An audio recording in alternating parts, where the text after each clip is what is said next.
নমস্কার, আমার recipe time চ্যানেলে আপনাদের সবাইকে স্বাগত। আজকে আমি একটা খুবই ছোট একটা রেসিপি নিয়ে এসেছি, নিরামিষ পনির মশলা। আজকে আমার রান্নাটার জন্য লাগছে কাশ্মীরি লঙ্কা গুঁড়ো 1 চামচ, জিরে বাটা 1 চামচ, পোস্ত বাটা 1 চামচ, কাজু বাদাম বাটা নিয়েছি 4-5টা, 1 চামচ হবে, সামান্য পরিমাণ হলুদ আর 3টে কাঁচা লঙ্কা বেটে নিয়েছি, সামান্য পরিমাণ চিনি নিয়েছি।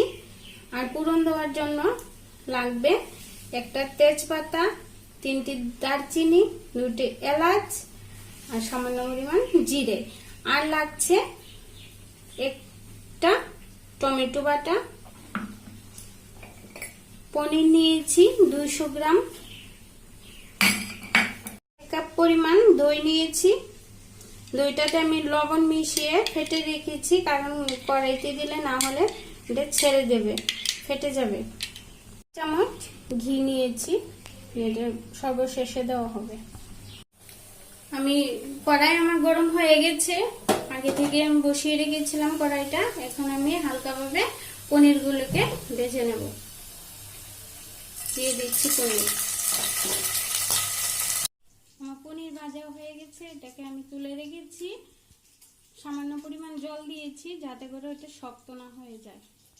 এখন আমি চলে যাচ্ছি পুরন দেওয়ার জন্য। দিয়ে দিচ্ছি এলাচ আর দারচিনি। এলাচটা ফাটিয়ে দিয়েছি, স্মেলটা ভালো আসবে। দিয়ে দিচ্ছি তেজপাতা। আগুনটা আমি লো ফ্লেমে রেখেছি।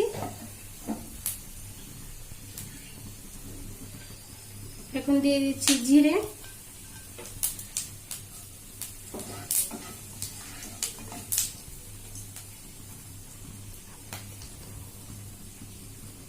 দিয়ে দিচ্ছি জিরে বাটা,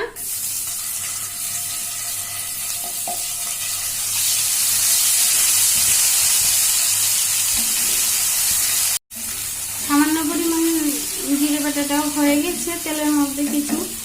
এখন দিয়ে দিচ্ছি পোস্ত বাটা,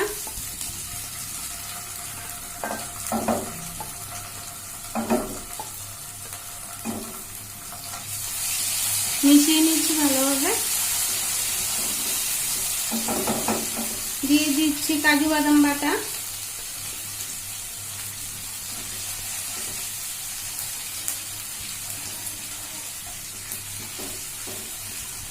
কাঁচা লঙ্কা বাটা,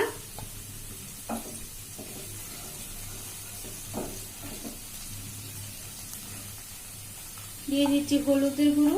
সামান্য পরিমাণ দিতে হবে, কারণ পনিরের মধ্যে বেশি হলুদ দিতে হয় না। দিয়ে দিচ্ছি কাশ্মীরি লঙ্কা গুঁড়ো, 1 চামচ ছিল।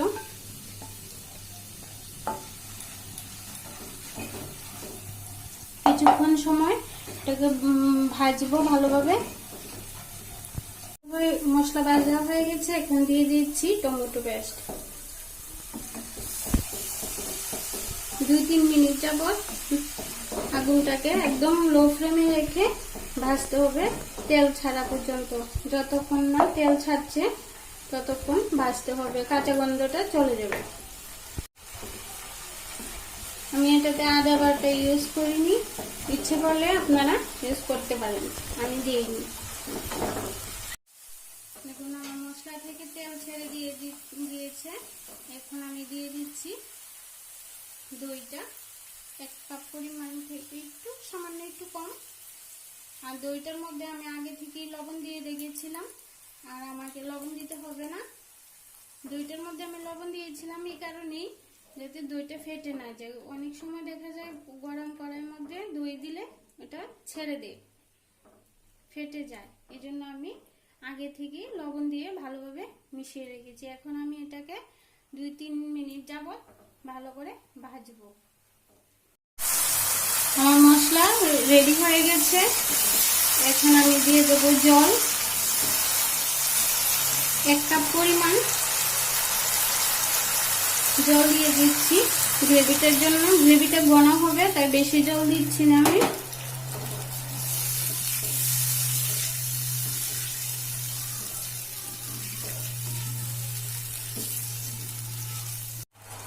দিয়ে দিচ্ছি একসাথে চিনিটা। বলক আসা পর্যন্ত অপেক্ষা করব, তারপর দিয়ে দেব পনিরগুলো। গ্রেভিতে বলক এসে গেছে, এখন আমি দিয়ে দিচ্ছি পনিরগুলি।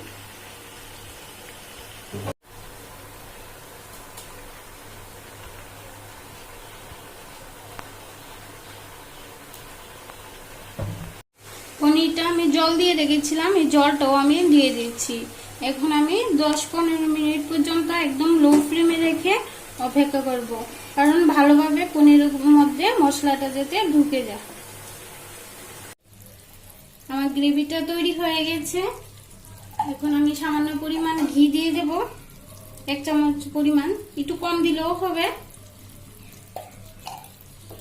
একদমই খেতে হবে একদমই রেস্টুরেন্টের স্বাদ, কোনো ডাউট নেই এটার মধ্যে। আমার রেসিপিটা যদি ভালো লেগে থাকে তাহলে অবশ্যই লাইক করবেন, কমেন্ট করবেন, সাবস্ক্রাইব করবেন আর শেয়ার করবেন।